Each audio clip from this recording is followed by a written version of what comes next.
Alguien muy cercano a mis afectos decía que era muy difícil discutir con quien no entiende las razones, pero que más difícil es discutir con quien las entiende al revés. Pero en fin, la discusión es la discusión y uno tiene que tener paciencia. El presidente Álvaro Uribe Vélez decía que cuando uno se cansa de explicar, la gente empieza a entender. Estamos en el punto en que se sigue acusando al presidente Uribe de tener una especie de doble moral, porque se opone al proceso de paz de Santos cuando él quiso desarrollar un proceso de paz con la guerrilla de las FARC. Vaya semejante raciocinio. Es verdad, el presidente Uribe y su ministro del Interior, lo era yo entonces, desde antes de la posesión, estábamos diseñando fórmulas que permitieran la incorporación de gente armada a la vida civil.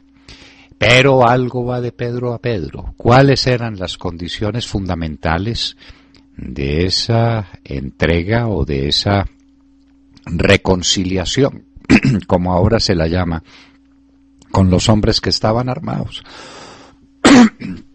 Eran muy sencillas, pero vale la pena recordarlas. Están por escrito, no tienen duda ninguna, no dejan escapatoria posible, porque los documentos tienen esa gran virtud, que es la de revivir el pasado para iluminar el presente. Lo primero es que la condición de la reinserción, la condición primera era la desmovilización. Siempre hablamos de los pactos o de los acuerdos con desmovilizados, no con gente en armas. El desmovilizado es el que entrega las armas y se pone bajo la tutela del orden jurídico de la nación. Y lo segundo es que esas personas a las que se les fuera a dar un estatus especial, es decir, una amnistía y un indulto, para que se pudieran reincorporar a la vida civil, no podían ser sino delincuentes políticos. En la Constitución colombiana se ha mencionado desde el año 86 la amnistía y el indulto para delitos que no son atroces y para delitos políticos, porque no puede ser congresista quien haya sido acusado alguna vez, salvo por delitos políticos o por delitos culposos, es decir, por negligencia o por temeridad o por cualquiera de las manifestaciones de la culpa en oposición al dolo, que es la intención de hacer daño. De manera que delitos políticos y con desmovilizados. Aquí se está diseñando la paz y se está hablando de la paz desde hace más de 2 años. No solamente con quienes no están desmovilizados, sino que todos los días, a todas las horas, están ejecutando actos salvajes de violencia. Hace un minuto la senadora por el Meta y del Centro Democrático, Nora Tovar, nos decía que hoy, en la mañana de hoy, están frescas las cenizas. La guerrilla quemó un bus de pasajeros que iba hacia San José del Guaviare, hoy, en este momento. Y eso es todos los días. La lista de atrocidades que comete la guerrilla en contra de la gente. Ayer teníamos la alarma de 50, 60 buses y camiones que se dirigían desde Risaralda hasta Quibdó y que fueron detenidos en Playa de Oro por unos bandidos del ELN. Todos los días estamos asistiendo a estas atrocidades. Todos los días hay voladuras de oleoductos, todos los días hay masacres, todos los días hay reclutamiento de niños. La senadora nos decía con el corazón partido, y nos partía a nosotros el corazón, cómo había hablado en estos días con una madre en San José del Guaviare que le decía: senadora, me reclutaron mi hijito de 14 años. Cualquiera sentirá algo distinto de que se le parte el alma en 1000 pedazos ante un cuadro como estos. Ustedes se imaginan, madres que me escuchan, gente que tiene sensibilidad, lo que significa para una familia que lleguen unos bandidos a robársele un niño de 14 años para incorporarlo a las filas de la guerrilla a la fuerza, donde sea un esclavo de los caprichos de cualquier salvaje de estos. Y esto acaba de ocurrir.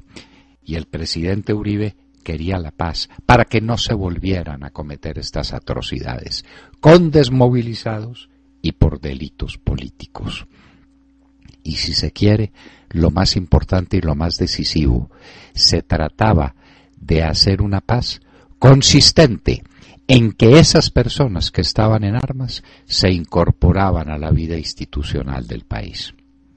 No que se atrevieran a decir cómo sería el futuro de los colombianos. No que se convirtieran en colegisladores en las conversaciones de paz.